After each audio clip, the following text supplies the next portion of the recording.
Hello class 9th. Welcome to your English class. Hope you all have completed the work which has been shared with you till date. So as we have covered chapter 2 from our Beehive book. So we will continue with the same book and today we will do poem 2, that is Wind, from the same book. So today's topic is poem Wind and it is written by Subramanya Bharti. Actually, the poet's full name is Chinnaswamy Subramanya Bharti. You must be thinking that the poet has a very long name. Yes, because he is a Tamil poet. And as you know that South Indians are usually having long names, right? So the poet's name is, because the poet belongs to South India, he is a Tamil poet, so his name is Chinnaswamy Subramanya Bharti, right?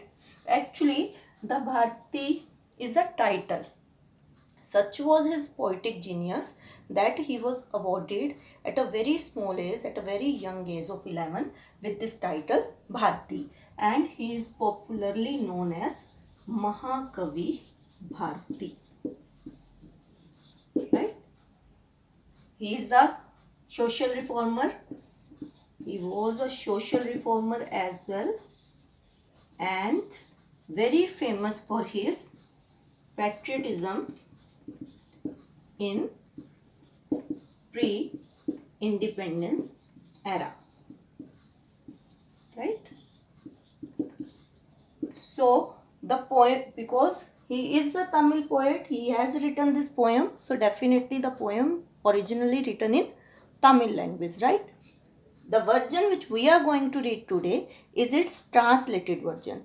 It is translated from Tamil to English, and the poet who translated it into English,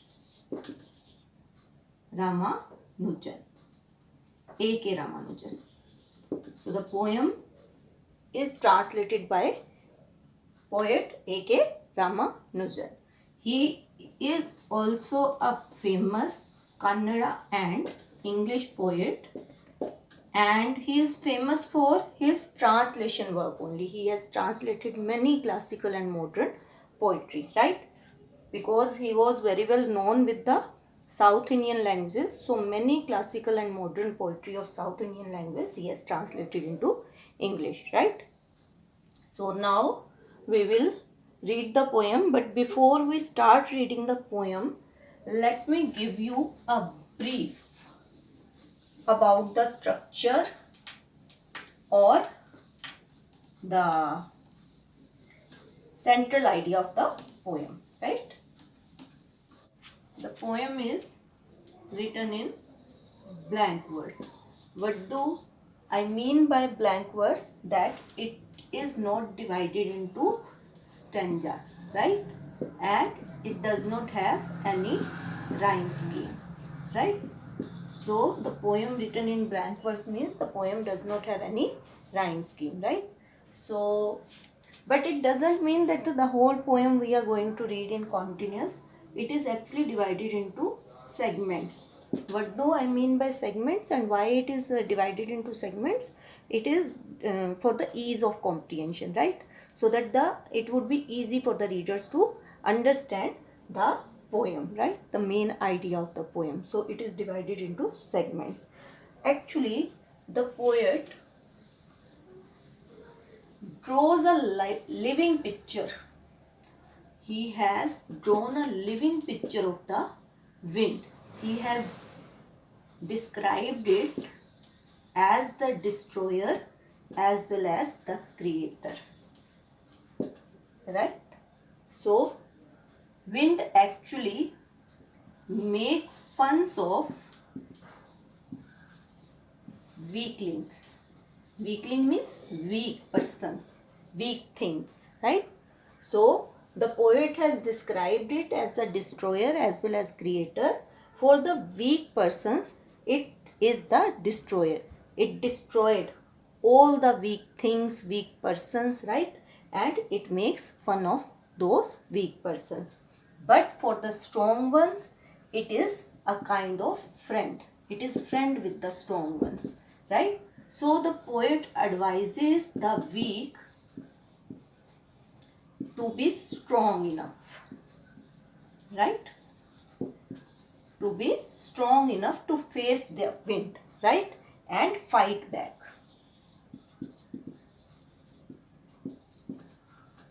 Right?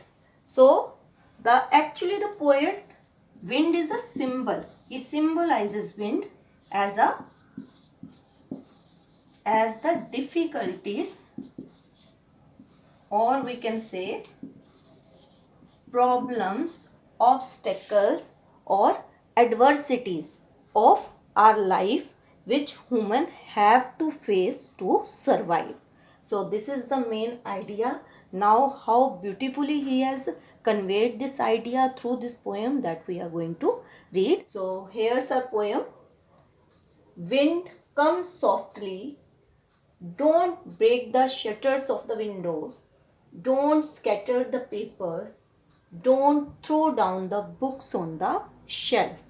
So from the very first line we can see that the poet is actually addressing. He is asking the wind, wind come softly. He is requesting the wind to come softly, to blow gently. Don't come so strongly. Actually he is describing here the destructive nature of the wind, right? As a destroyer. As I have told you, he described it as a destroyer as well as creator. So here at the beginning is with the destructive nature of wind, right? So what is he addressing and requesting? The poet is saying, don't break the shutters of the window. Shutter means panels or pane, right? So he is requesting, come softly, come gently, and you should not break the window panes or window panels. Don't scatter the paper. You must have observed when it is coming strongly, it just blow everything with it, right? So the poet is saying, don't scatter the paper which are arranged so nicely. They were kept so nicely and wind came strongly and it just scattered. Don't throw down the books on the shelf. And even if it is more strong, then it can throw down the books from the shelf. There, look what you did. You threw them all down. Now, as he is telling, do you think the poet is asking and the wind will listen to him? Do you think the wind listen to the poet? Wind listen to us if we'll request it to blow gently? No. Wind is a natural phenomena and it will move according to the, you must have learned it in your science subject, that it will move according to the geographical and atmospheric condition, right? So now it does not listen to the poet, and now the poet is telling it threw everything down. It keep on moving strongly and it threw everything which was kept so nicely. Now the poet is telling that, see what have you done? You threw them all down. You have thrown the books from the shelf, you scattered the paper and you broke the window panes. You tore the pages of the book, and not only it threw the books from the shelf, it torn the pages of the book. It blows so fast, so strongly that the pages even of the books are torn. You brought the rain again. And the poet is telling that even it has a hand in bringing rain. So you are poking very clever. You are very clever at poking fun at weakling. So as I have told you that the poet is telling that it makes fun of the weakling. It just destroyed all the weak things, weak people, weak human beings who are coming in the way, and it just make fun. It will laugh on them being so weak in life, right? So here he is describing the wind as a destroyer who creates hurdle for the weak people, who creates problems for the weak people. We'll discuss the poetic devices has been used here, right? So as I have told you that the poet has referred the wind as a symbol. Wind is symbolized here by the poet. Symbolism means when one thing is referring as the other thing. So here wind is referring as the difficulties of our life, as the hurdles of our life. So definitely the first poetic device which has been used by the poet is symbolism, right?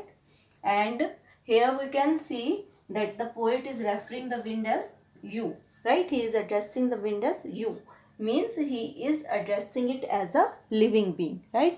And when a non-living thing is being referred as a living being, which device the poet is using? You must have recognized, as in previous poem also I have told you, it is personification. So the second device which has been used by the poet is personification, right? And one more poetic device I have discussed in my last poem. I hope you remember that when a word is repeated at the start of 2 or 3 consecutive lines, as you can see here, don't, and here you. So second, third, fourth lines are beginning with the same word don't, and 6, 7 and 8, these 3 lines are beginning with the same word you. So which poetic device has been used here? I have told you it is anaphora, right? So these are the poetic devices which has been used in this particular portion. Now we will read the next portion. Frail crumbling houses, crumbling doors, crumbling rafters, crumbling woods, crumbling bodies, crumbling lives, crumbling hearts. The wind god winnows and crushes them all. Frail means fragile or weak, right? And crumbling means breaking or falling apart, टूटकर अलग हो जाना. So here, as I have told you, the poet is describing the wind as a destroyer here, and he is telling, according to him, wind makes fun of the weak. So here he is telling that the weak, which are weak, whether they are the houses, doors, rafter means beams that support a roof, right? Woods, bodies, lives, human beings, hearts, whosoever is weak, it will break down and fall apart. Means human beings, hearts means which are weak, which are not physically and mentally strong, they will not able to face the challenges of life and they break down, right? The wind god Pavan Devta, ठीक है? Winnows. I hope this word is not new for you. You must have learned this also in your science subject. Winnowing, right? Winnowing पता है ना आपको क्या process होती है? Where we separate the chaff from the grain, जहाँ भूसे को अनाज से अलग किया जाता है, ठीक है? तो हवा जो है हल्की चीज़ को, वीक चीज़ को अलग कर देती है हैवी स्ट्रॉन्ग से, राइट? तो स्ट्रॉन्ग वाले जो हैं वो बच जाते हैं, they are saved, and the weak one are blown away, right? So he has given here a very beautiful example that the wind god, if anything that is weak, will not be spared by the wind god and it will crush them all, right? So again symbolism is there, and the word crumbling is repeated here again and again, right? So repetition is there, and why he is repeating this word? He is repeating it to emphasize the fact that if something is weak, if something is not built strong enough to face the challenges, to face the wind, it is not going to spare the weak ones, right? So now we will read the next portion. He won't do what you tell him, so come, let's build strong homes, let's join the doors firmly, practice to firm the body, make the heart steadfast. Steadfast means strong, right? Do this and the wind will be friend with us. Now here the poet suggests us to make the wind a friend of yours, right? He told us to make the difficulties of your life friend of yours, and how we can make it, the poet tells that the wind will not do, it will not listen to us what you are telling you, it is not going to follow your commands, it will blow as it feels. The difficulties will come in our life as they feel like coming, right? So we need to prepare beforehand, right?